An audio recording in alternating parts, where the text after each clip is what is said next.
ओम नमो भगवते वासुदेवाय। उम्मीद है आपने इससे पहले का अध्याय सुना होगा। आज सुनिए आगे का वृतांत। श्री नारायण देवर्षि नारद से बोले, हे महाप्राज्ञ, हे नारद, वाल्मीकि ऋषि ने जो परम अद्भुत चरित्र दृढ़ धनवा राजा से कहा, उस चरित्र को मैं कहता हूँ, तुम सुनो। वाल्मीकि ऋषि बोले, हे दृढ़ धनवन, हे महाराज, हमारे वचन को भी सुनिए। गरुड़ जी ने केशव भगवान की आज्ञा से इस प्रकार ब्राह्मण श्रेष्ठ से कहा। गरुड़ जी कहने लगे, हे द्विज श्रेष्ठ, तुमको 7 जन्म तक पुत्र का सुख नहीं है। ये जो वचन हरि भगवान ने कहा, सो इस समय तुमको वैसा ही है। फिर भी कृपा से स्वामी की आज्ञा पाकर मैं तुम्हें पुत्र दूंगा। हे तपोधन, हमारे अंश से तुम्हें पुत्र होगा, जिस पुत्र से गौतमी के साथ तुम मनोरथ को प्राप्त करोगे, किंतु उस पुत्र से होने वाला दुख तुम दोनों को अवश्य ही मिलेगा। हे द्विज शार्दूल, तुम धन्य हो जो तुम्हारी बुद्धि हरि भगवान में हुई। हरि भक्ति सकाम हो अथवा निष्काम, हरि भगवान को दोनों ही प्रिय हैं। मनुष्यों का शरीर जल के बुदबुद के समान क्षण में नाश होने वाला है। उस शरीर को प्राप्त कर जो हृदय में श्री हरि के चरणों का चिंतन करता है, वह धन्य है। इस अत्यंत दुस्तर संसार से तारने वाले हरि भगवान के अलावा दूसरा और कोई नहीं है।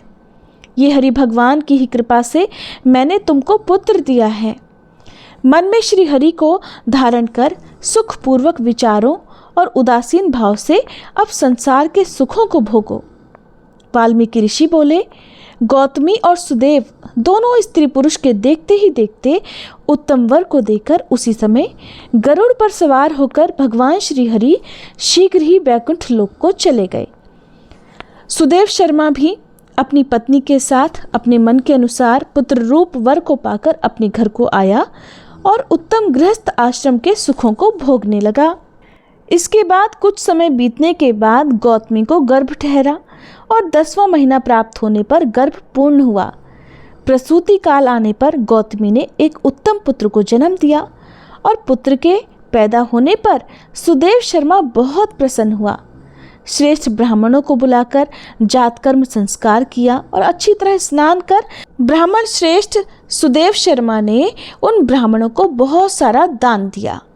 ब्राह्मण और स्वजनों के साथ बुद्धिमान सुदेव शर्मा ने फिर नामकरण संस्कार किया। कृपालु गरुड़ जी के प्रेम से ये पुत्र हुआ था। शरतकालीन चंद्रमा के समान उदय को प्राप्त तेजस्वी यह शुक के समान है, इसलिए मेरा यह प्रिय पुत्र शुकदेव नाम वाला हो। माता के मन को आनंद देने वाला वह पुत्र पिता के मनोरथों के साथ साथ अब शुक्ल पक्ष के चंद्रमा की तरह बढ़ने लगा। पिता ने बड़ी प्रसन्नता के साथ उपनयन संस्कार कर गायत्री मंत्र का उपदेश दिया। इसके बाद वह बालक वेदारंभ संस्कार को प्राप्त कर ब्रह्मचर्य व्रत में लीन हुआ। उस ब्रह्मचर्य के तेज से युक्त बालक साक्षात दूसरे सूर्य के समान शोभित हुआ। बुद्धि सागर उस बालक ने वेदों का अध्ययन प्रारंभ कर दिया। उस गुरुवत्सल बालक ने सद्बुद्धि से अपने गुरु को प्रसन्न किया और गुरु के एक बार कहने मात्र से ही सभी विद्याओं को भी प्राप्त कर लिया। वाल्मीकि ऋषि बोले, एक समय कोटि सूर्य के समान प्रभाव वाले देवल ऋषि आए। उन्हें देखकर हर्ष से सुदेव शर्मा ने दंडवत प्रणाम किया। अर्घ्य पाद्य आदि से विधि पूर्वक उन देवल मुनि की पूजा की और महात्मा देवल के लिए आसन दिया। अति तेजस्वी देवदर्शन देवल ऋषि उस आसन पर विराजमान हो गए। इसके बाद अपने चरणों पर बालक को गिरे हुए देखकर देवल ऋषि कहने लगे, अहो हे सुदेव, तुम धन्य हो।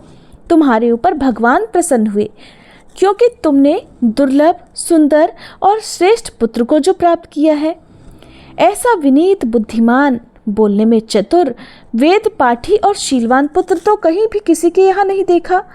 हे पुत्र, यहाँ आओ। तुम्हारे हाथ में एक कौतुक क्या देखता हूँ। सुंदर छत्र, 2 चामर, यव रेखा के 7 कमल, जानू तक लटकने वाले हाथी के सूंड के समान ये तुम्हारे हाथ, कान तक फैले हुए विशाल लाल नेत्र, शरीर गोल आकार का, त्रिवली से युक्त पेट है। इस प्रकार उस बालक के विषय में कहकर उस ब्राह्मण को उत्कंठित देखकर देवल ऋषि फिर बोले, अहो हे सुदेव, ये तुम्हारा पुत्र तो गुणों का समुद्र है। कंधा और कोख का संधि स्थान गूढ़ है, शंख के समान उतार चढ़ाव युक्त गला वाला, ऊंची छाती, लंबी गर्दन, बराबर कान, बैल के समान कंधा, इस तरह समस्त लक्षणों से युक्त ये पुत्र श्रेष्ठ भाग्य का निधि है। लेकिन एक बहुत ही बड़ा दोष है जिससे ये सब कुछ व्यर्थ हो गया। इस प्रकार कहकर सिर कपाते हुए लंबी सांस लेकर देवल मुनि बोले, पहले आयु की परीक्षा करना और उसके बाद लक्षणों को कहना चाहिए। आयु से हीन बालक के लक्षणों से भला क्या लाभ है? हे सुदेव, तुम्हारा ये पुत्र 12वें वर्ष में डूबकर मर जाएगा। इससे तुम मन में शोक बिल्कुल मत करना। अवश्य होने वाला निस्संदेह होकर ही रहता है। मरणासन्न को औषधि देने के समान उसकी कोई प्रतिक्रिया नहीं है। वाल्मीकि मुनि बोले। देवल मुनि इस प्रकार कहकर ब्रह्मलोक को चले गए और गौतमी के साथ ही सुदेव ब्राह्मण यह समाचार पाकर धरती पर गिर गया। धरती पर पड़ा हुआ देवल ऋषि के कहे हुए वचनों को स्मरण कर बहुत देर तक वह विलाप करने लगा।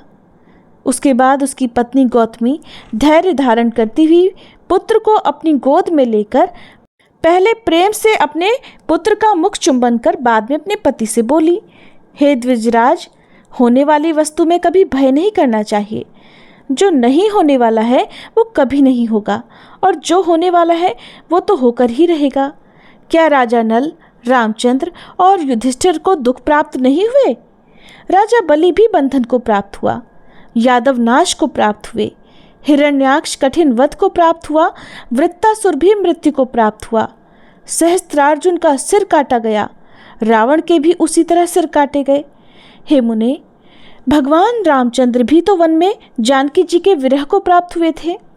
राजर्षि परीक्षित भी ब्राह्मण से मृत्यु को प्राप्त हुए। हे मुनीश्वर, इस प्रकार जो होने वाला है वो तो अवश्य ही होकर रहता है। इसलिए हे नाथ, उठिए और सनातन हरि भगवान का भजन करिए, जो समस्त जीवों के रक्षक हैं और मोक्ष पद को देने वाले हैं। वाल्मीकि ऋषि बोले। इस प्रकार सुदेव शर्मा ने अपनी पत्नी गौतमी के वचनों को सुनकर स्वस्थ होकर हृदय में हरि भगवान के चरणों का ध्यान कर पुत्र से होने वाले शोक को बड़ी जल्दी ही त्याग दिया। किस प्रकार सुदेव शर्मा के पुत्र की मृत्यु हुई और उसके बाद जो कुछ भी हुआ उसका वृतांत आप सभी अगले अध्याय में सुनिएगा। उम्मीद है आज की ये कथा आपको पसंद आई होगी।